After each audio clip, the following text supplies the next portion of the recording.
আপনার আমার প্রেম হবে সেই ৯০ দশকের প্রেমের মতো, বিংশ শতাব্দীর মতো নয়। হাতে থাকা চিঠিটা পড়ে তপ্ত শ্বাস ফেলল আভিরা। এ নতুন কিছু নয়। গত ১ মাস যাবৎ এমন অহরহ চিঠি আসছে তার নামে। তবে কে পাঠাচ্ছে তা তার অজানা। ভদ্রলোক নিজের পরিচয় প্রকাশে অনিচ্ছুক। অষ্টাদশীর মনের আনাচে কানাচে নানান প্রশ্নের ভিড় জমেছে, অথচ উত্তরের আশায় ফিরতি পত্র প্রেরণ করার সুযোগ নেই। নিয়ম করে সপ্তাহে দুদিন সোম আর শুক্রবার চিঠি আসে, তবে ২-৪ লাইনের বেশি লেখা থাকে না তাতে। আভিরা আঞ্জুম, পরিবারের বড় মেয়ে। মা বাবা আর ছোট ভাইকে নিয়ে তার দুনিয়া। বাবা স্বনামধন্য এক সরকারি কলেজের অধ্যক্ষ। নিয়ম কানুন এ বেশে কঠোর। ছোট থেকে বাবার কড়া শাসনে বড় হয়েছে। বাবাকে ভীষণ ভয় পায় সে। প্রথম যখন হাতে চিঠি পেয়েছিল তখন ভেবেছিল বাবাকে জানাবে। পরে সে চিন্তা বাদ দিল, কারণ এ কথা শুনে যদি বাবা রেগে যায় বা কোনো কারণে তাকে ভুল বোঝে, সে চায় না তার সম্পর্কে বাবা কোনো ভুল ধারণা পোষণ করুক। অথচ তোফায়েল আহমেদ মেয়েকে ভীষণ সমীহ করে চলে। বিয়ের অনেক বছর পর আল্লাহ এই কন্যা সন্তান দান করে তাদের। একদম ফুটফুটে রাজকন্যার মতো দেখতে। সেই মেয়েকে কোলে নিয়ে ভদ্রলোক আনন্দে কেঁদে দিয়েছিল। বাবা হওয়ার সে যে আনন্দ জানা ছিল না তার। নিজের নমনীয়তা চেপে রেখে বরাবর কঠোরতার সহিত মেয়েকে বড় করে তুলেছেন, যাতে মেয়ে তার বিপথে না যায়। আভিরা জানালায় থুতনি ঠেকিয়ে বিষণ্ণ মনে আকাশ দেখছে। কিছু ভালো লাগছে না তার। কেন লাগছে না তার কারণ জানা নেই। এবার হয়তো জানা আছে, দুদিন হলো বাবার বাড়ি থেকে নানা বাড়ি এসেছে আভিরা। এই তো কিছুদিন আগে উচ্চ মাধ্যমিক দিল। পরীক্ষার পর পুরো অবসর সময় কাটছিল তার। চিঠির মালিকের কথা ভেবে মাথা নষ্ট হওয়ার উপক্রম। সারাক্ষণ ওই লোক মন মস্তিষ্কে ঘুরে বেড়ায়, অথচ সে তার নাম অবধি জানে না। সামান্য কয়েকটা চিঠি পড়ে এমন বেহাল দশার কারণ খুঁজে পেল না আভিরা। আসলে কি সামান্য? কারো হৃদয়ের অনুরক্তি যেথায় লেখা থাকে তা সামান্য হয় কি করে? অলস মস্তিষ্ক শয়তানের কারখানা। ভাবলো কোনো কাজকর্ম নেই বিধায় এমন হচ্ছে, তাই নানা বাড়ি আসার জেদ ধরে। মেয়ের এমন আচরণে আনিসা কিছুটা অবাক হলো, কারণ মেয়ে তার কখনো এমন করে না। কোনো কিছু নিয়ে জেদ ধরা তো ভুলেও না। তবে হুট করে এমন করার কারণ কি? মাকে অনেক বুঝিয়ে সুঝিয়ে রাজি করায় আভিরা, কিন্তু বাবাকে নিয়ে চিন্তা শেষ নেই তার। বাবা যদি না করে দেয়, এ নিয়ে তার যত চিন্তা। ছোট থেকে মেয়েকে কোথাও একা ছাড়তে নারাজ, হোক না তা আপন নানা বাড়ি। আনিসাকে সাথে করে পাঠাবে, তবুও একা ছাড়বে না। মেয়ের প্রতি তার সর্বদা কড়া নজরদারি থাকে। যুগ তো ভালো না, মেয়েকে একা ছেড়ে দুদণ্ড শান্তি পাবেন না তিনি। অশান্তির চেয়ে বরং একা না ছাড়াই ভালো। আবিরা ভাবছে, এবারও যদি মাকে ছাড়া যেত না দেয়। তার ছোট ভাই তাজিমের পরীক্ষা চলছে এই সময়। মা মোমোটাও মামোটেও বাড়ি থেকে নড়বে না। তাহলে কি আর করা হবে না।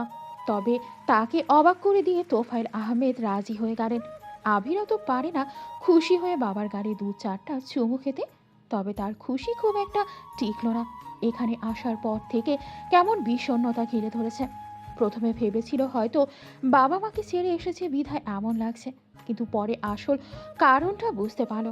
যার কথা ভাববে না বলে এত দূরে ছুটে এলো, সেই তার কথা ভেবে বিষণ্ণ সময় পার হচ্ছে। আজ শুক্রবার, নিয়ম অনুযায়ী আজ চিঠি আসার কথা, অথচ সকাল গড়িয়ে সন্ধ্যা নামলো, চিঠির কোনো খবর নেই। সে যে বাড়ি নেই ওই লোক তো আর জানে না। চিঠি যদি তার বাড়ির কারো হাতে পড়ে তখন কি হবে? কি বিচ্ছিরি কাণ্ডটাই না ঘটবে। তার থেকে বড় কথা, বাবার হাতে পড়ে তার রক্ষে নেই। কথাগুলো ভেবে আবিরার হাত পা ঠান্ডা হয়ে এলো। এমন ভাবনা আগে কেন মাথায় এলো না? তাহলে ভুলেও বাড়ি থেকে বের হওয়ার কথা ভাবতে যেত না।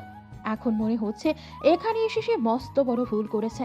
দূর থেকে অস্পষ্টভাবে মুয়াজ্জিনের ক্ষীণ কণ্ঠ এসে কানে বাড়ি খেল। সন্ধ্যা নেমে এসেছে, ওই তো উত্তপ্ত সূর্য হেলে আধারে মুখ লুকাচ্ছে। আস্তে ধীরে আজানের প্রতিটা ধ্বনি স্পষ্ট হতে শুরু করে। আভিরা অযাচিত ভাবনা মাথা থেকে ঝেড়ে ফেলে সোজা কল পারে চলে গেল। আভিরাদের নানা বাড়ি একটু পুরনো ধাঁচে। দোতলা বাড়ির চুন দিয়ে মাজা ঘষা করে রাখা দেয়ালের রং উঠে বিচ্ছিরি অবস্থা। স্টিলের জানালার কিছু অংশ ক্ষয় হয়ে গেছে কালক্রমে।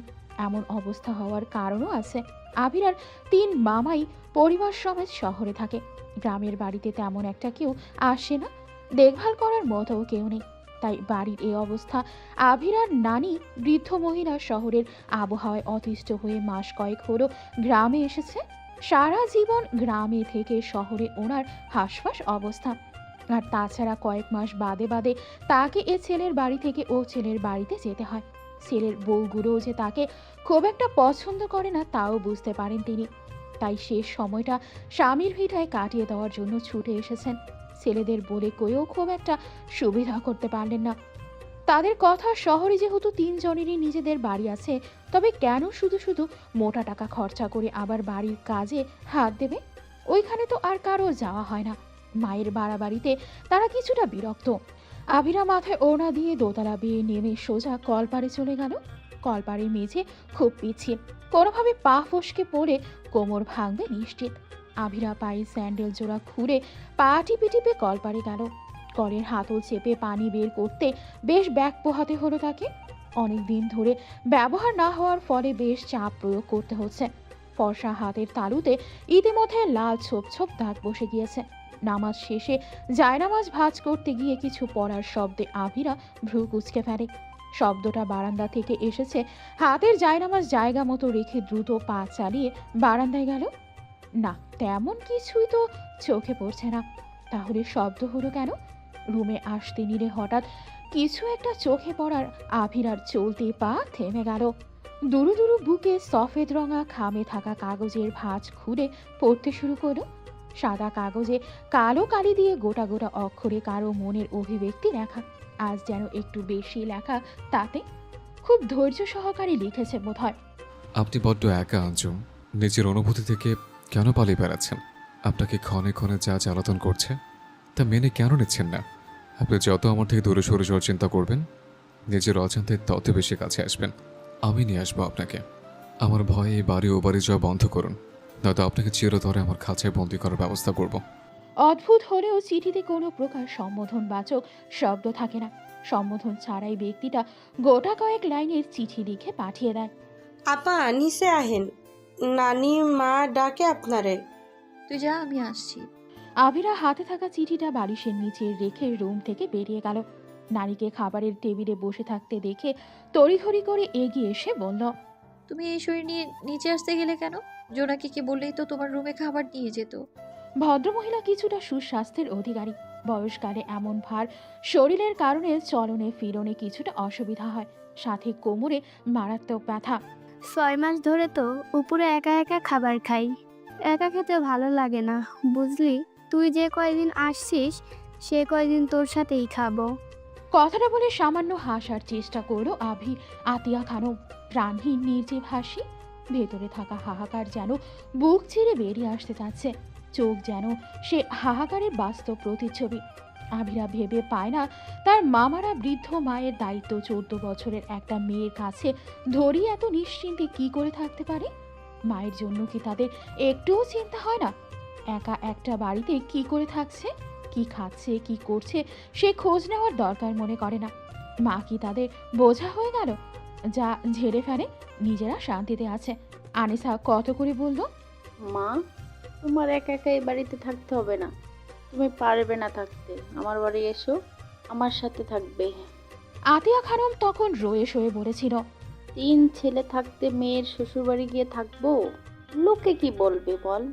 আর তাছাড়া শেষ সময়টা আমি আমার স্বামীর বিটায় থাকতে চাই। আমায় আর জোর করিস না।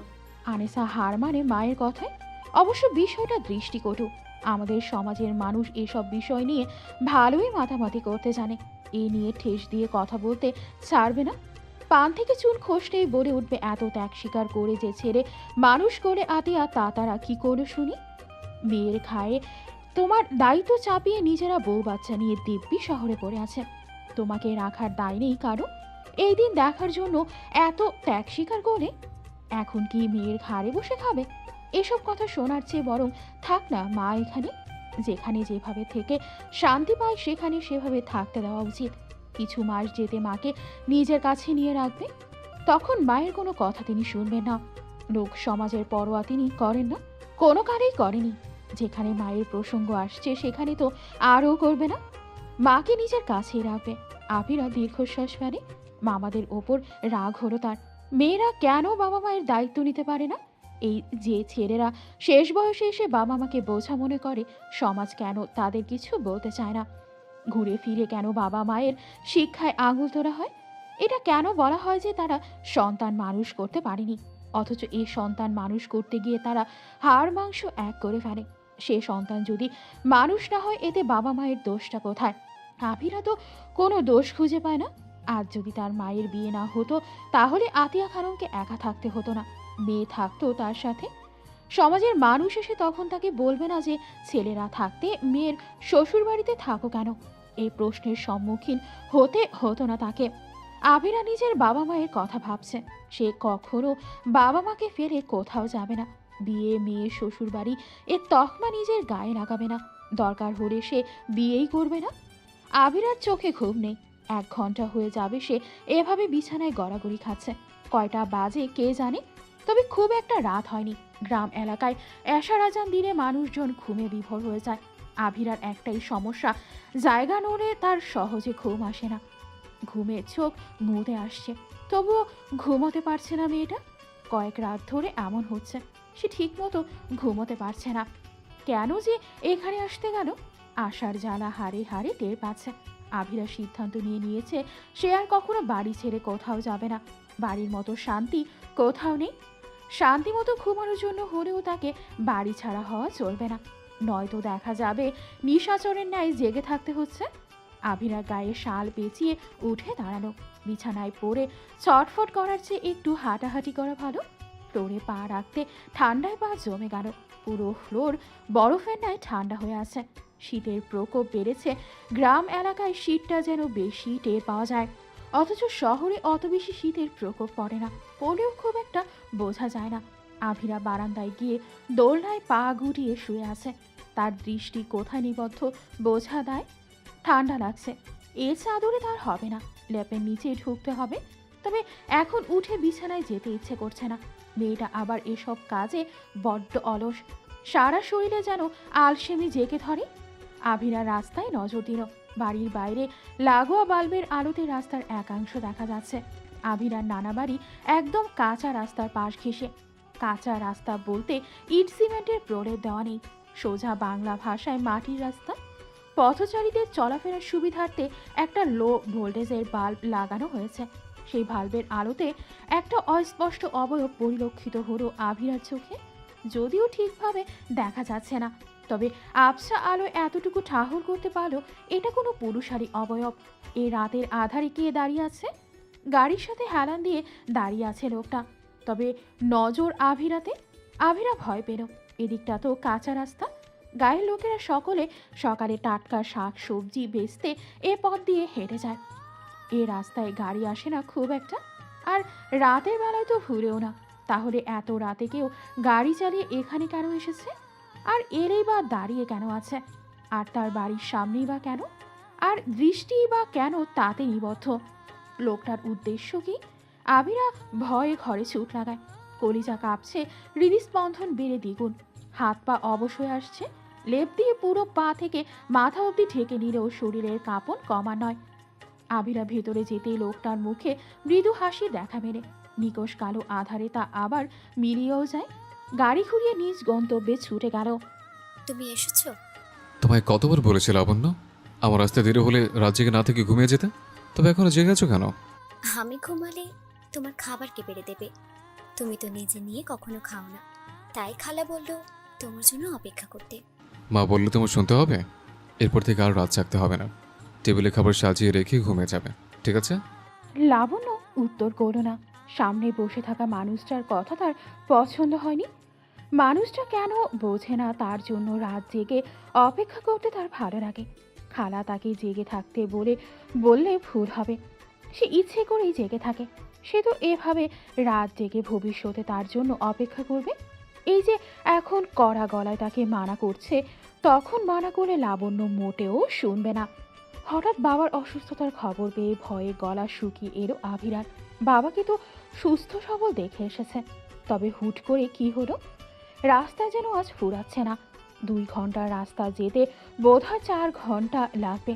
কুমিল্লা মেডিকেল সেন্টার প্রাইভেট লিমিটেডের সামনে গাড়ি থামতে ভাড়া মিটিয়ে আবিরা উদ্ভ্রান্তের ন্যায় দৌড় লাগায়। পথচারীদের অনেকেই তার দিকে তাকিয়ে আছে। সেদিকে মেয়েটার কোনো খেয়াল নেই, সে তো ছুটতে ব্যস্ত। পরনে তার সাদা রঙের সালোয়ার কামিজ। খবর শুনে বাসার জামা পরে বেরিয়ে এসেছে, পাল্টানোর প্রয়োজন বোধ করেনি। ওড়নাটাও মাথায় নেই, সেই কখন পড়ে গিয়েছে। চুলগুলো কোনো রকম আটকে রয়েছে, সেটাও খুলে যাবে যাবে ভাব। ভেতরে ঢুকতেই কারোর সাথে ধাক্কা খেলেও থামল না মেয়েটা। পেছন থেকে ভেসে এলো কারো রাশভারী কণ্ঠস্বর। হ্যাঁ ইউ, কিভাবে হাঁটতে হয় জানো না? আবিরা পেছনে না ফিরে ধরা গলায় বলল। দুঃখিত। কণ্ঠ শুনে পেছনের মানুষটা চমকালো বোধ হয়। মেয়েটাকে দেখার সুযোগ অবধি পায়নি, চোখের পলকে যেন হাওয়া হয়ে গেল। হাত ঘড়িতে সময় দেখল সকাল 7:05। এত সকালে সে নিশ্চয়ই এখানে আসবে না, তার তো এখানে থাকার কথাও না। তবে কণ্ঠটা যে তার খুব চেনা, এ কণ্ঠ চিনতে তার কোনো ভুল হবে না। তবে সে কি ভুল শুনল? কপালে গাঢ় ভাঁজ পড়ে পুরুষটার। পকেট থেকে মোবাইল বের করে ডায়াল লিস্টে থাকা প্রথম নাম্বারটিতে কল লাগালো। একবার রিং হয়ে তা কেটে যায়, ধরল না কেউ। আবারও কল লাগায়, না কেউ কল ধরছে না। ঘুমাচ্ছে বোধহয়, শীতের সকাল, এত সকালে ওঠার কথাও না। মোবাইল পকেটে পুরে গলায় লাগানো স্ট্যাথোস্কোপ খুলে চেয়ারে গা এড়িয়ে দেয়। চোখ জ্বলছে, সারা রাত দুই চোখের পাতা এক করতে পারেনি। রাতে ওটি ছিল, শেষ করতে করতে ভোর পেরিয়েছে। ঘুমানোর সুযোগ পায়নি, বাড়িও যাওয়া হয়নি, হসপিটালেই পড়েছিল। একটু আগে বাহির থেকে 1 কাপ রং চা খেয়ে এসেছে, তবুও ঘুমে চোখ জোড়া মুদে আসছে। যান্ত্রিক মুঠো ফোনটা সশব্দে বেজে উঠেছে। হাত বাড়িয়ে ফোনটা নিয়ে আবার রেখে দিল।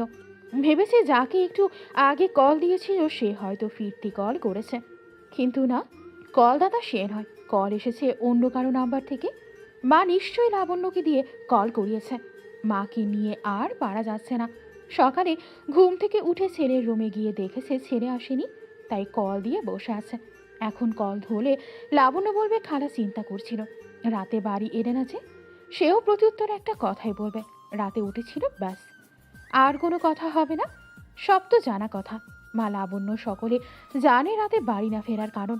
তবুও রাতে বাড়ি না ফিরলে নিয়ম করে কল আসবে। তবে আজ কল রিসিভ করে 1 মিনিটও কথা বলতে ইচ্ছে করছে না।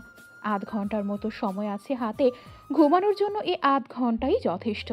রিসিপশন থেকে খোঁজ নিয়ে 4র্থ তলার 404 নম্বর রুমের দরজা ঠেলে ভেতরে প্রবেশ করো। ওই তো বাবা শুয়ে আছে, চোখ বন্ধ, সেন্স নেই, নাকি ঘুমে মগ্ন। মা কোথায়? আশেপাশে চোখ ঘুরিয়েও মায়ের দেখা পেল না। আভিরা বাবার কাছে গিয়ে বসে, চোখ বুঝে অচেতন হয়ে পড়ে আছে। বাবার এই অবস্থা দেখে আভিরা কেমন যেন ছটফটিয়ে ওঠে। ওয়াশরুমে দরজা খুলে শাড়ির আঁচল দিয়ে মুখ মুছতে মুছতে বের হলো আনেসা। মেয়েকে দেখে ভূত দেখার মতো চমকে উঠলেও নিজেকে সামনে জিজ্ঞেস করো, একা এলি? হ্যাঁ। আভিরার সোজা সাপটা জবাব। একা আসতে গেলি কেন? তোকে না বললাম আমি গিয়ে নিয়ে আসবো? কখন আনতে? তুমি বুঝি বাবাকে এই অবস্থায় ফেলে আমায় আনতে যেতে? আজ না গেলে কাল যেতাম, তাই বলে তুই একা চলে আসবি? তোর বাবা যদি জানে এ কথা তাহলে কি রাগটাই না করবে, সে খেয়াল আছে তোর? আছে, কিন্তু বাবা জানবে কি করে? আমি তো বলবো না, আর আমি জানি তুমিও বলবে না। তাছাড়া আমি আর ছোট নেই, এই কয়েক ঘন্টার রাস্তা আমার জন্য কিছুই না। এত চিন্তা যে কেন করো? তুই আমাদের চিন্তা বুঝবি না, ছেলে মেয়ে বাবা মায়ের কাছে সবসময় ছোটই থাকে, বুঝলি? বুঝলাম। আচ্ছা, মাকে কিছু জানাসনি তো? মা জানলে কিন্তু চিন্তায় শেষ হয়ে যাবে। না বলিনি, ঘুমেছিল। জোনাকিকে বলে এসেছি। তাজিম কই? পাশের রুমে ঘুমাচ্ছে। ছেলেটা সারা রাত কান্না করছে, ভোরের দিকে ঘুমিয়েছে। চোখের সামনে তোর বাবাকে ছটফট করতে দেখে ভয় পেয়ে গিয়েছিল। আবিরা জানে তার ভাই কেমন ভীতু স্বভাবের। একটুতেই ভয় পেয়ে কেঁদে কুটে অবস্থা বেহাল করে ফেলে। সেবার অঙ্কে ভুল হওয়ায় তোফায়েল আহমেদ একটা ধমক দিয়েছিল, খালি ব্যাস। ধমক কি সে কি কান্না ছেলেটার!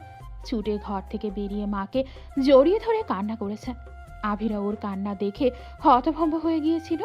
সামান্য ধমকে একটা মানুষ কিভাবে এত কান্না করতে পারে! আমি ওর কাছেই গেলাম, তুমি বাবার কাছে থেকো। বাবার ঘুম ভাঙলে আমায় ডেকো, কেমন? আচ্ছা, ডাকবো? তুই যা। তাজিমের ফর্সা গোলগাল মুখটা লাল হয়ে আছে, নাকের ডগায়ও লালচে আভা। চোখের চশমাটাও খোলেনি। আভিরা সযত্নে চোখের চশমাটা খুলে ভাইয়ের মাথায় হাত বুলিয়ে দিয়ে তাজিমের পাশে থাকা খালি জায়গাটাতে শুয়ে পড়ল। তাজিমের ছোট থেকে চোখে সমস্যা, চশমা ছাড়া ছেলেটা কিছুই দেখে না। আভিরা একবার তাজিমের চশমা চোখে দিয়েছিল, পুরোপুরি চোখে দেয়নি, তাতেই যেন দুনিয়া অন্ধকার ঠেকল। এই চশমা একদিন পরে থাকলে তার ভালো চোখ নষ্ট হতে বেশি সময় লাগবে না। নার্সের ডাকে ঘুম ভাঙে। হঠাৎ ঘুম ভাঙার কারণে মাথায় প্রচণ্ড চাপ অনুভব হলো। ডানে বামে ঘাড় কাত করে দু হাতে মাথার চুল টেনে ধরল। না, আজ ভালোই ভুগতে হবে তাকে।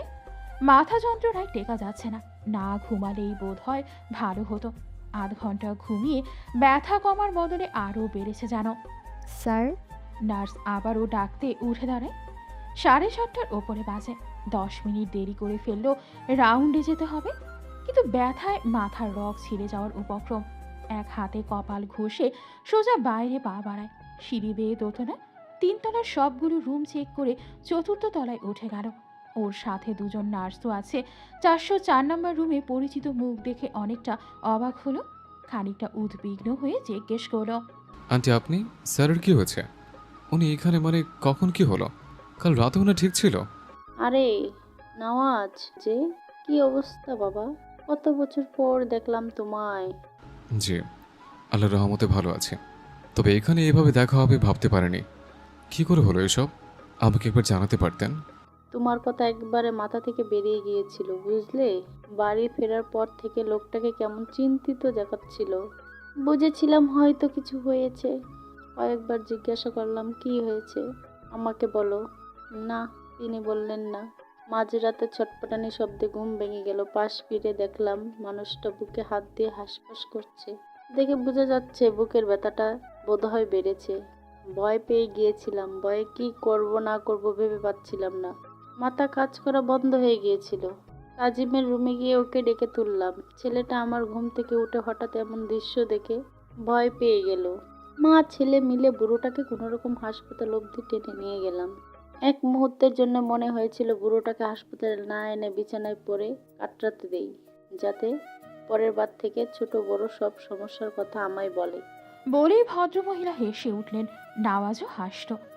সে জানে? খবর পেয়েই ছুটে এসেছে। তখন তাহলে ভুল শোনেনি, মানুষটা সেই ছিল।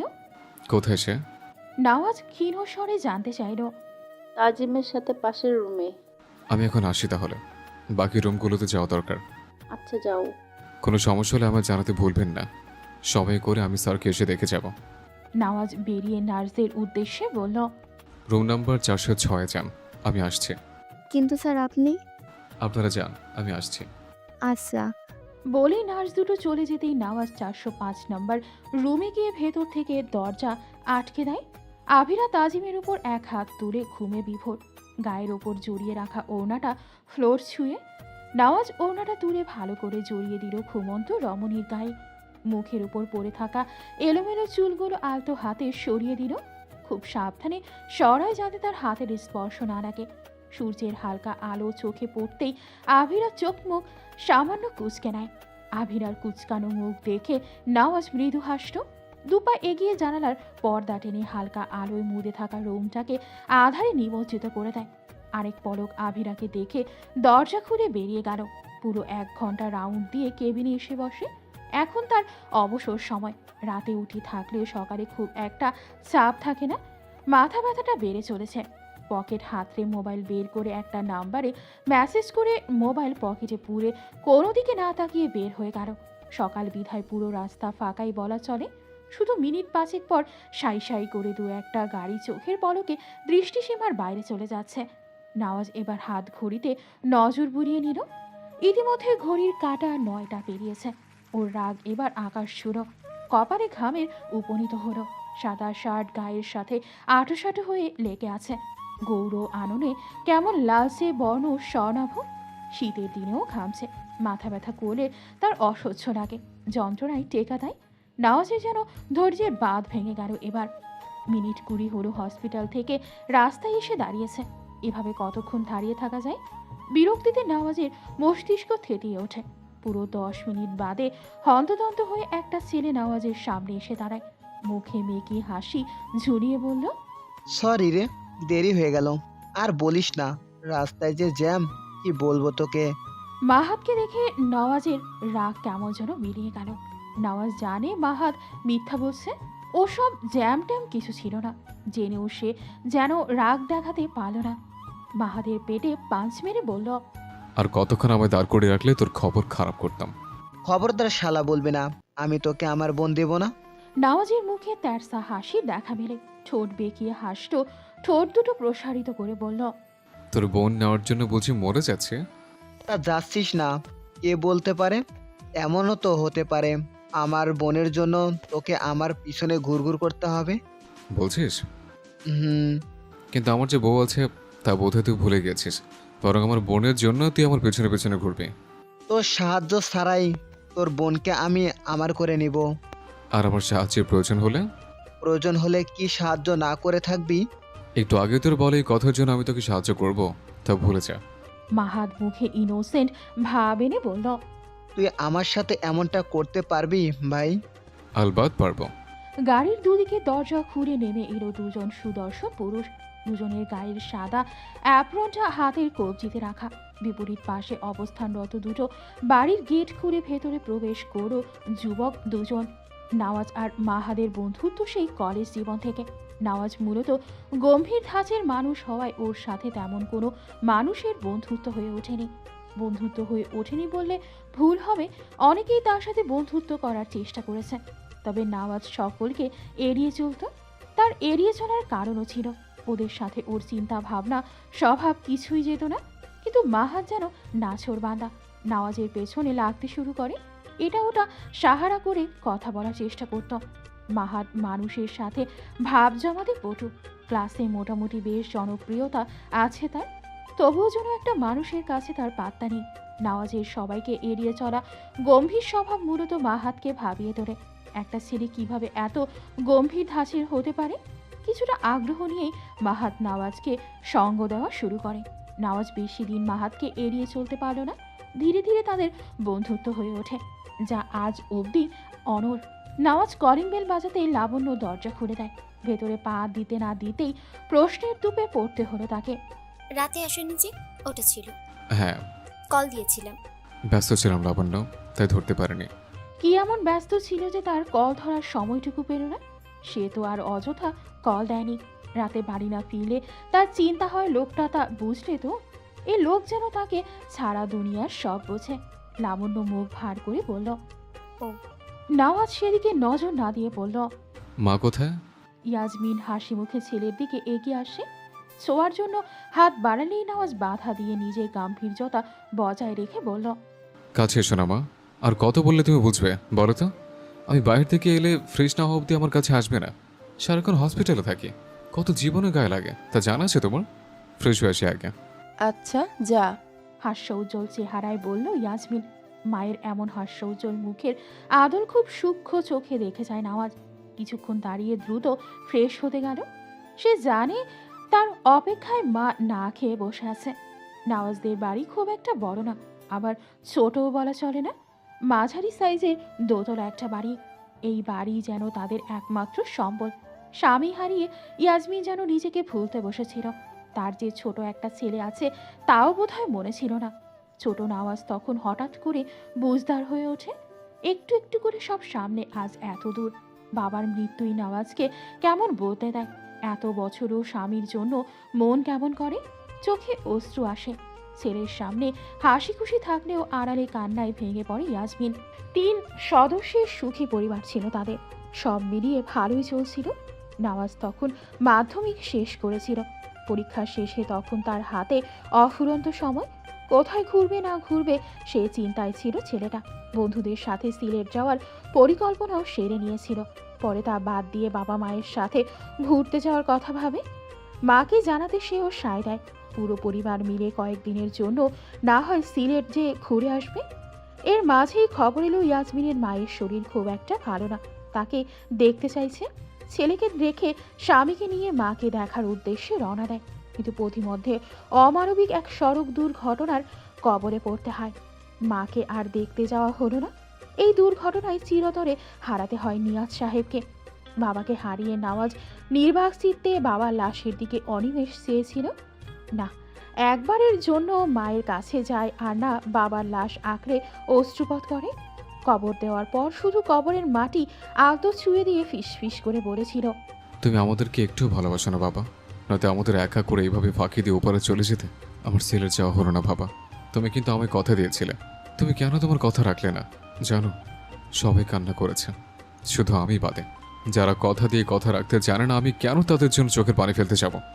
ওই শেষবার বোধহয় বাবার কাছে অভিযোগ করেছিল, কিন্তু প্রতি উত্তরে তিনি ছেলেকে সান্ত্বনা দেননি। বিয়েটা পারিবারিকভাবে হলেও কি হবে? তাদের মধ্যে ছিল অগাধ শ্রদ্ধা, বিশ্বাস, ভালোবাসা। সেই মানুষটাকে হঠাৎ হারিয়ে ইয়াসমিন তখন পাগল প্রায়। একটা ছেলের কথা তার মাথায়ও আসেনি, সদ্য বাবা হারিয়ে তার যে মাকে এখন ভীষণ দরকার। আত্মীয় স্বজনরাও কয়েকদিন থেকে যে যার মতো চলে যায়। ভঙ্গুর ছেলেটার কথা কেউ ভাবেনি। ইয়াসমিন দিনকে দিন নিজেকে গুটিয়ে নিতে থাকে। স্বামীর মৃত্যুর জন্য তিনি এক প্রকার নিজেকে দোষারোপ করতেন।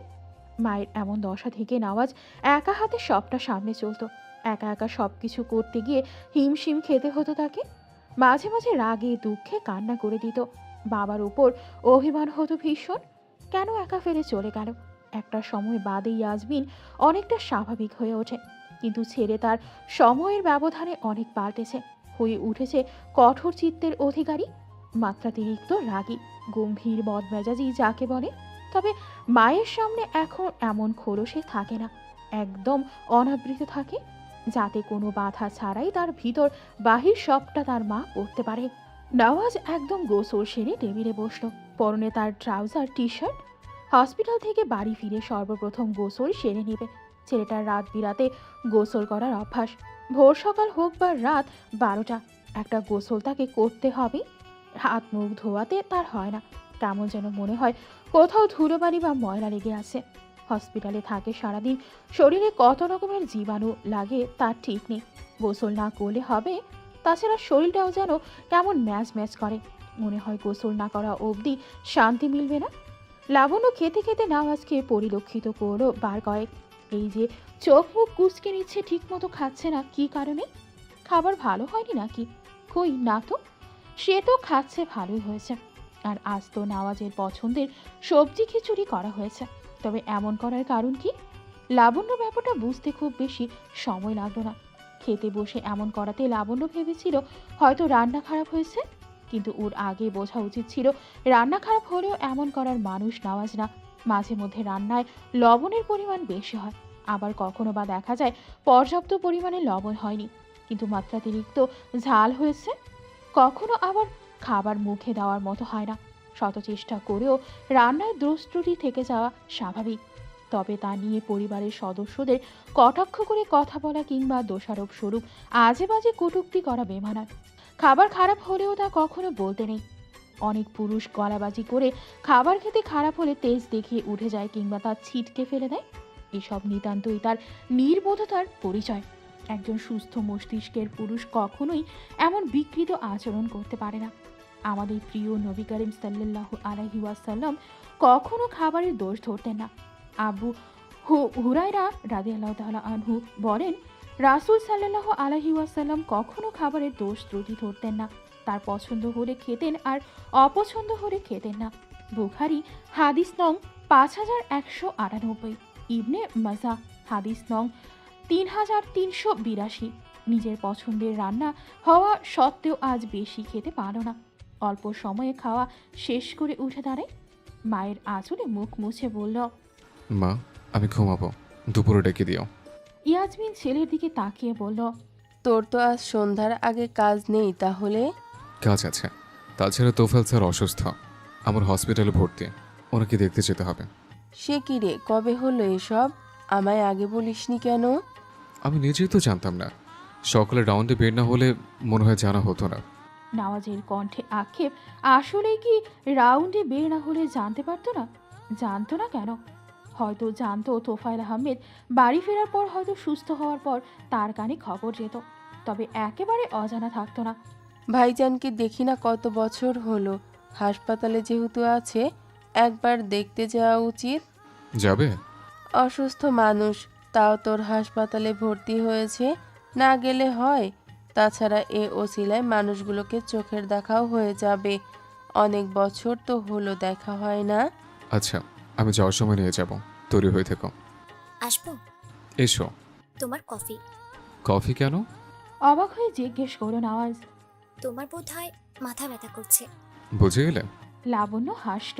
এ লোকের মুখ দেখে সে কিছু বুঝবে না তা কি হয়? হঠাৎ অদ্ভুত কথা বলে বসল। হ্যাঁ, চুল টেনে দেবো? লাবণ্যর কথায় ভ্রুকুটি হলো নওয়াজের। লাবণ্য এমন কথা কখনো বলে না। হুট করে এমন কথা বলাতে বিব্রত বোধ করে নওয়াজ, তবে তা প্রকাশ করল না। অথচ এমন কথার প্রেক্ষিতে নওয়াজের নয় এবং লাবণ্যর চেহারায় অস্বস্তি হানা দেওয়ার কথা, কিন্তু মেয়েটার চোখে মুখে তেমন অপ্রস্তুত ভাব নেই। সে জেনে বুঝে স্বেচ্ছায় এমন একটা কথা বলেছে। এ মেয়ের হয়তো মাথা ঠিক নেই, নয়তো এমন কথা বলবে কেন? সে তো আর ছোট নেই যে তার মাথার চুল টেনে দেবে। তাহলে এমন কথা বলার কারণ? নওয়াজ এ নিয়ে খুব একটা ভাবতে গেল না। মা তো প্রায় তার মাথা ব্যথা করে চুল টেনে দেয়, সে হিসেবে হয়তো এ কথা বলে ফেলেছে। লাবণ্যর অবুঝপনা দেখে নওয়াজ সামান্য হাসল। অথচ চোখ তুলে তাকালেই বোঝা যেত লাবণ্য মোটেও অবুঝপনা করে এ কথা বলেনি। লাবণ্যর জায়গায় ছোট কেউ হলে হয়তো নওয়াজ মানা করতো না। আসলেই তার অনেক মাথা ব্যথা করছে, কেউ চুল টেনে দিলে মন্দ হয় না। কিন্তু তাই বলে লাবণ্য? নওয়াজ এ কথা ভাবতেও পারে না। হাতে কফির মগ তুলে খুব স্বাভাবিক ভঙ্গিমায় বলল, না, কফিতে কাজ হয়ে যাবে। এমন কথায় লাবণ্য সন্তুষ্ট হলো না। তার খুব করে বলতে ইচ্ছে হলো, দি না, দিলে কি এমন হবে? সবসময় এরকম এড়িয়ে কেন চলো? তোমার এমন এড়িয়ে চলা আমার সহ্য হয় না। তবে জড়তার কারণে বলে উঠতে পারল না। লাবণ্য গেল না। রুমে দরজা ভিড়িয়ে বাইরে দাঁড়িয়ে রইল। নওয়াজ কফির মগ সাইডে করে কপাল হাত রেখে টান টান হয়ে শুয়ে পড়ল। এক পায়ের উপর অন্য পা ওঠানো, লোমশ পায়ের খানিকটা অংশ দেখা যাচ্ছে। লাবণ্যের চোখ জ্বলে উঠল। ছুঁয়ে দেওয়ার আকাঙ্ক্ষা জাগলো মনের মাঝে। চকচক চোখে তাকিয়ে রইল। নওয়াজ ঘুমিয়ে গেছে ইতিমধ্যে। লাবণ্য আস্তে ধীরে রুমে পা বাড়ায়, খুব সাবধানে পা ফেলল যাতে কোনো শব্দ না হয়। এতটা ধীর গতিতে কারো কান অবধি পৌঁছাতে ব্যর্থ। আলতো করে কফির মগ হাতে নেয়, পুরোটা শেষ করেনি, অর্ধেকটা পড়ে রয়েছে। নেওয়াজ যে জায়গায় চুমুক দিয়েছে ঠিক সে জায়গায় ঠোঁট ছোঁয়ালো মেয়েটা। মুহূর্তেই পুরো শরীর শিরশিরে ওঠে। আবেশে চোখে বুঝে নেয় লাবণ্য, যেন কারো অমৃতের স্বাদ নিচ্ছে। অমৃতই তো, এর কাছে যেন অমৃতও হার মানাবে। নওয়াজ কখনো অর্ধেক কফি খায় না, সর্বদা পুরোটা শেষ করে কফির মগ লাবণ্যর হাতে ধরিয়ে দেয়। লাবণ্যর তখন সে কি রাগ হয়, সবটা শেষ কেন করতে হবে? একটু আকটু রেখে দিলে হয় না? রাগ হলেও সেটা বাইরে প্রকাশ করে না। মেয়েটার যেন রাগ দমনের অদম্য ইচ্ছা শক্তি আছে। যাই হোক না কেন রেগে যায় না সে। ঠান্ডা মাথায় সবটা সামনে নেওয়ার চেষ্টা করে। নিজের অবস্থা কখনো অন্যকে উপলব্ধি করার সুযোগ দেয় না। এমন মানুষগুলো বড্ড ভয়ঙ্কর হয়। আজ তার ভাগ্য প্রসন্ন হলো, এই নিয়ে 2 বার এমন কাজ করেছে। শেষবার 5 বছর আগে কলেজে থাকতে এমন করেছিল। তখন সে কি ভয় ছিল যদি কেউ দেখে নেয়, নওয়াজের কাছে যদি ধরা পড়ে যায়। অনেকটা সাহস নিয়ে তখন অমন দুঃসাহসিক কাজ করেছিল। তবে তখনকার মতো এখন আর ভয় না পায় না সে। দেখলে দেখুক, সামনে যে অনেক ঝড় আসবে, ভয় পেয়ে পিছিয়ে পড়ে মানুষটাকে নিজে করবে কিভাবে? লাবণ্য কফিটা শেষ করে ঘোর লাগা চোখে নওয়াজের দিকে তাকায়। পায়ের লোমগুলো তাকে ভীষণভাবে টানছে। সে কি একটু ছুঁয়ে দেবে? তাতে তো আর মহাভারত অশুদ্ধ হবে না। আর হলেও কি, মানুষটা তো তার, আগে পরে পুরো মানুষটাতে তো সে বিচরণ করবে। এখন একটু ছুঁয়ে দিলে ক্ষতি কি? লাবণ্য বাড়ানো হাতটা গুটিয়ে নেয়। ইয়াসমিন ডাকছে তাকে। এই সময় কেন ডাকছে অজানা নয় লাবণ্যর। এখন তাকে নিয়ে মাহাতদের বাড়িতে যাবে। সকালে তাকে বলে রেখেছিল, তারই মনে ছিল না। বাধা পাওয়ায় মেজাজ চটে গেল শান্তশিষ্ট মেয়েটার। মেয়েটা রাগ দমনে দক্ষ, সহজে রাগ করে না। রাগ করলেও চেহারায় কখনো তা ফুটিয়ে তোলে না। আজও তার ব্যতিক্রম হলো না। লাবণ্য দাঁড়ায় না আর বেরিয়ে গেল। আপা, এত বছর তো দিব্যি দেখা না করে কাটিয়ে দিলেন, তা আজ কেমন করে আমাদের কথা মনে হলো? শেষে মেয়ের বাবা অসুস্থতার দরুন দেখা দিতে এলেন, নয়তো কি আর আপনার দেখা মিলে? আনিসার কণ্ঠে তীব্র অভিমান। তার যেন এখনো বিশ্বাস হচ্ছে না ইয়াসমিন আসবে, তা ভাবেনি। অনেক বছর দেখা হয় না তাদের। নিয়াজ সাহেব বেঁচে থাকতে তাদের বাসায় আসা যাওয়া থাকলেও বেশ কয়েক বছর ধরে তাদের আর খুব একটা দেখা হয় না। এসব বলে লজ্জায় ফেলবেন না। আপনাদের কি আদৌ ভুলে যাওয়া সম্ভব? আমার দুঃসময়ে তো আপনাদেরই পাশে পেয়েছিলাম। এমন মানুষদের ভুলে যাই কেমন করে? সব দোষ আমার ছেলের, বুঝলেন? ওকে কত করে বলা হয় নিয়ে যেতে, কিন্তু ছেলেটা আমার কথা শুনলে তো? কোথাও নিয়ে যাওয়ার কথা বললেই বলে, মা আমার কাজ আছে, আজ না অন্য একদিন নিয়ে যাব, ঠিক আছে? অথচ তার অন্য একদিন আর আসে না। ইয়াজমিনের কথায় আনিসা হেসে উঠল। দুজন নারীর হাসির ঝংকারে পুরো কামরা মুখরিত। আভিরা মাত্র ঘুম থেকে উঠে এসেছে, চুল তার এলোমেলো, ঘুমের কারণে চোখে ফুলে রয়েছে হালকা। অপরিচিত মানুষ দেখে কিছুটা অপ্রস্তুত হয়ে পড়ে আভিরা। নিজের অবস্থার জন্য খানিকটা লজ্জাও পেল। দ্রুত হাতে পায়ের ওড়না মাথায় তুলে মেয়েটা আভিরাকে দেখে ইয়াসমিন এগিয়ে এলো। সেই ছোট থাকতে দেখেছিল এই মেয়েকে, এত বছর পর তবুও চিনতে অসুবিধা হয়নি। ভালো আছো মা? আভিরা নিজের অপ্রস্তুত ভাব সামলে সালাম দিয়ে জানায় সে ভালো আছে, তবে মানুষটাকে চিনতে পারল না। যেহেতু মা এভাবে হেসে হেসে কথা বলছে, তবে হয়তো পূর্ব পরিচিত কেউ। তোফায়েল আহমেদের জ্ঞান ফিরেছে ঘণ্টাখানিক আগে। উনি বেডে হেলান দিয়ে আতশোয়া হয়ে বসে আছেন। ডান হাত মুঠোয় পুরে ওনার পাশে বসে আছে তাজিম, ক্ষণে ক্ষণে নাক টানছে। দেখেই বোঝা যাচ্ছে ছেলেটা কত ভয় পেয়েছে, পারছে না হাত পা ছড়িয়ে ছিটিয়ে মেঝেতে গড়াগড়ি খেতে। ছেলের এমন নাক টানায় তোফায়েল আহমেদ বড্ড বিরক্ত হলেন। ছেলে মানুষ এমন কান্না করে নাকি? সামান্য বিষয় এত ভয় পেলে চলে? তার ছেলে এত বোকাশোকার কি করে হলো? জোরালো একটা ধমক দিলে তবেই থামবে ছেলেটা, নয়তো কান্না থামাবে না। তবে ইয়াজমিন আছে বিধায় কিছু বলার প্রয়াস চালায় না। খানিকটা নিচু স্বরে বলল, মায়ের কাছে যাও, বাবা ঠিক আছি। তাজিম বাবার কথা শুনে চুপচাপ মায়ের কাছে গিয়ে পাশ ঘেঁষে বসে রইল। নওয়াজ রুমে প্রবেশ করতে করতে সর্বপ্রথম চোখে গেল বাবার পাশে বসে থাকা আভিরার দিকে। গোলগাল মুখটায় কত শত চিন্তার ছাপ। কি নিয়ে এত ভাবছে মেয়েটা? রুমের ভেতরে অপরিচিত পুরুষের উপস্থিতি অনুভব করে আভিরা নিজেকে গুটিয়ে নেয়। মাথার ওড়নাটা ভালো করে টেনে নিচের দিকে তাকিয়ে রইল। চোখ তুলে পুরুষটাকে দেখল না পর্যন্ত। নওয়াজ হাতে থাকা ফলের প্যাকেটটা আনিসার হাতে ধরিয়ে দেয়। মাকে রেখে এইগুলো আনতে নিচে গিয়েছিল সে, তখন আভিরাকে দেখেনি। মেয়েটা ঘুমিয়েছিল হয়তো, এর মধ্যে উঠে গিয়েছে। এইগুলো কেন আনতে গেলে বাবা? স্যারের জন্য। অথচ দৃষ্টি তার আভিরাতে। আভিরার থেকে দৃষ্টি সরিয়ে তোফায়েল আহমেদকে উদ্দেশ্য করে বলল, কেমন চিন্তা করেছেন যে দৌড়ে হসপিটাল অবধি আসতে হলো? নওয়াজের কথায় তোফায়েল আহমেদের রাগ হলো। ছেলেটা যে তাকে ঠেস দিয়ে কথা বলছে তা তার ধরনেই বোঝা যাচ্ছে। কত বড় বেয়াদব হয়েছে এ ছেলে। রাগত স্বরে হিসিয়ে বলল, নওয়াজ, নওয়াজ কি এমনি ছেড়ে দেবে? সুযোগ পেয়েছে কথা শোনানোর, এই সুযোগ সে হাতছাড়া করবে না। কণ্ঠে দাম্ভিকতা এনে বলল, যাই হোক, এবার আপনি বাড়ি যাওয়ার জন্য প্রস্তুত তো, নাকি হসপিটালে থাকতে চান? চাইলে আমাকে বলবেন, কষ্ট করে হসপিটাল অবধি আসতে হবে না, আপনাকে আমি গিয়ে দেখে আসবো। তুমি কি আমায় কথা শোনাচ্ছ নওয়াজ? নওয়াজ হেসে উড়িয়ে দেওয়ার ভঙ্গিমায় বলল, কিছু বলেন স্যার, আপনাকে কথা শোনাতে যাব সেই সাহস আছে আমার? এগুলো একটা আমার কথা নয়, সব আন্টির কথা। স্ত্রীর কথা শুনে স্ত্রীর দিকে তাকালেন তোফায়েল আহমেদ। তার তাকানোতে এতক্ষণে হাসতে থাকা মুখটায় যেন আধার নেমে এসেছে। কি ঘুটঘুটে আধার! স্ত্রীর এমন রূপ দেখে ওনার মুখটা চুপসে গেল। তোফায়েল আহমেদের চোপসানো মুখ দেখে নওয়াজ অদ্ভুতভাবে হেসে ওঠে, যেন ওনাকে কথায় দমাতে পেরে তার পৈশাচিক আনন্দ হচ্ছে। নওয়াজ নামটা আগেও কোথায় যেন শুনেছে আভিরা, ঠিক মনে করতে পারছে না। মুখ উপরে না তুলেই চুপচাপ বাবা আর অপরিচিত লোকটার কথা শুনে গেল। তবে তাদের দুজনের কথায় বেশ অবাক হলো। সে তো বাবার ভয়ে কথাই বলতে পারে না, আর এ লোক কি অবলীলায় কথা শুনিয়ে যাচ্ছে। তাজিম ফলের ব্যাগ থেকে ইতিমধ্যে একটা আপেল নিয়ে তাতে কামড় বসিয়ে দিয়েছে। তোফায়েল আহমেদ ছেলেকে দেখলেন, ছেলেটা এমন কেন? তাজমি এভাবে খাচ্ছে কেন বাবা? মায়ের কাছে দাও, ছুরি দিয়ে কেটে দেবে। না, আমি এইভাবেই খাবো। বলেই আরও একটা কামড় বসায়।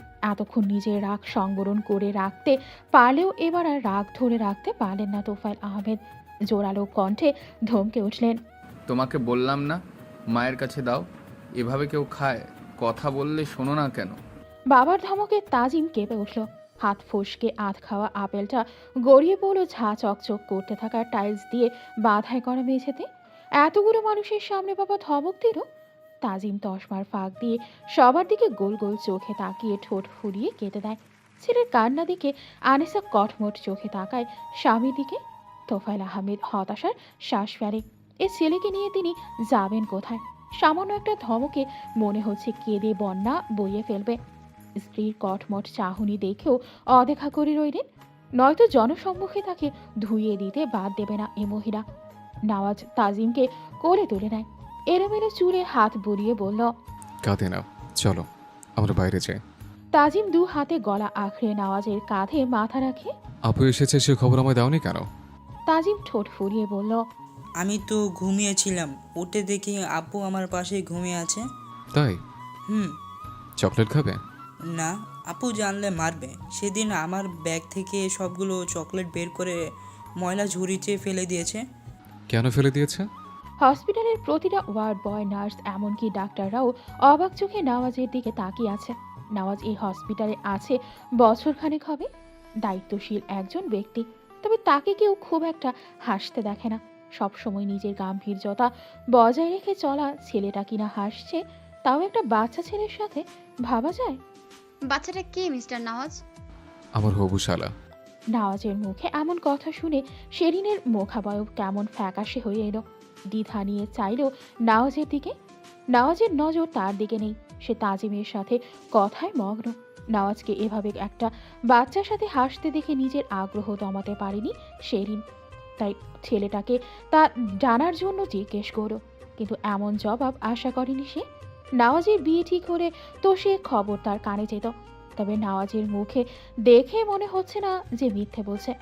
শেরিন সামান্য হাসার চেষ্টা করে জিজ্ঞেস করো, আপনার বিয়ে ঠিক হয়েছে, জানালেন না যে? জি, ভেবেছিলাম ডেট ফিক্সড হলে জানানো হবে। শেরিন পাংশুটে মুখ করে বলল। ও, শেরিন এই হসপিটালে এসেছে মাস 6 হবে।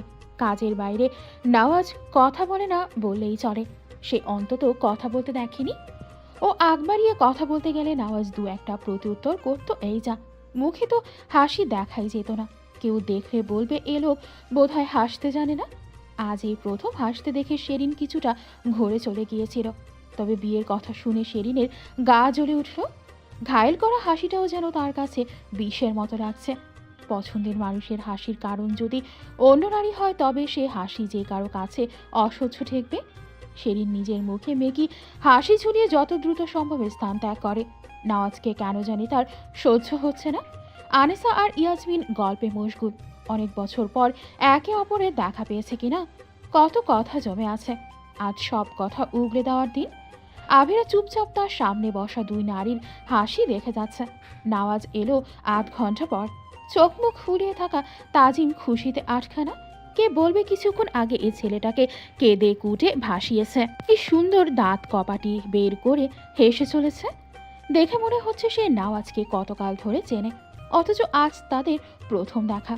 তাজিম এত সহজে কারোর সাথে মিশে না। আদর আহ্লাদের ডাকলেও ছেলেটা তাদের কাছে ধরা দেয় না। তবে নওয়াজের সাথে এত অল্প সময়ে মেশার কারণ? তাজিমের দু হাতে চকলেট চিপসে ভরপুর। নওয়াজের হাতেও রয়েছে কয়েকটা। বাচ্চা ছেলে কি ছোট দু হাতে এতগুলো জিনিস ধরে রাখতে পারে? পুরো মুখ চকলেটে মেখে গেছে। সে ধ্যান থাকলো তার, সে তো মনের সুখে চকলেট খেতে ব্যস্ত। আভিরা ভাইয়ের এই অবস্থা দেখে না পেরে নওয়াজকে বলল, ওকে আমায় দিন। নওয়াজ কোনো বাক্য ব্যয় না করে নামিয়ে দেয়। তাজিম দৌড়ে বোনের কোলে চড়ে বসে।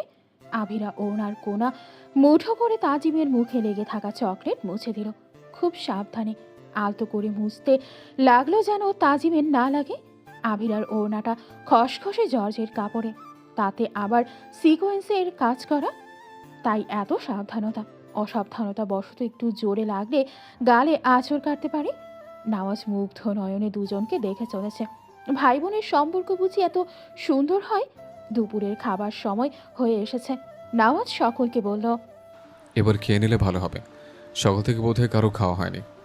সত্যি তাজিম বাদে আভিরা আনেসা কারো পেটে কিছু পড়েনি। আভিরা তো বাবা অসুস্থ শুনে ঘরে যা পড়েছিল তা পরেই ছুটে এসেছে। খাবার মুখে দেওয়ার সময় কই। আনিসা ও স্বামীর এই অবস্থায় মুখে কিছু তোলেনি, কিন্তু ছেলেটা তার ছোট, এতক্ষণ অবধি না খেয়ে থাকতে পারবে না, তাই সকালে খাইয়ে দিয়েছিল। আবার এখন নওয়াজের সাথে বাইরে গিয়ে হাবিজাবি গিরে এসেছে। আর কিছু খাওয়ানো যাবে না এ ছেলেকে। বাড়ি থেকে যেহেতু খাবার আনা হয়নি, তাই ভালো কোনো রেস্তোরাঁয় খাওয়ার সিদ্ধান্ত নেওয়া হলো। হসপিটাল থেকে কিছুটা দূরে একটা ভালো মানের রেস্তোরাঁ আছে, সবাই সেখানে যাওয়ার কথা ভাবল। তবে আপত্তি বাঁধে আরেক জায়গায়। সকলে চলে গেলে তোফায়েল আহমেদকে একা থাকতে হবে। তোফায়েল আহমেদ মেডিসিনের কড়া ডোজে ঘুমে বিভোর। অসুস্থ ব্যক্তি কখন কি লাগে বলা তো যায় না। আর তাছাড়া তাজিমও ঘুমিয়ে পড়েছে আভিরার করে। তাই সিদ্ধান্ত নেওয়া হলো আগে আনিসা আর ইয়াসমিন গিয়ে খেয়ে আসবে, তারপর আভিরা আর নওয়াজ। তাজিমকে এভাবে কোলে নিয়ে বসে থাকতে আভিরার সমস্যা হচ্ছে। তাছাড়া তোফায়েল আহমেদ বেশ রুষ্টপুষ্ট স্বাস্থ্যের অধিকারী। পুরো বেডটা তার দখলে। একাংশ জায়গা খালি রয়েছে যেখানে আভিরা বসে আছে। নড়াচড়া করার মতো স্পেসটুকু নেই। নওয়াজের নজর এতক্ষণ মোবাইলে থাকলেও এবার উঠে দাঁড়ায়, পা চালিয়ে একদম আভিরার সামনে এসে থামল।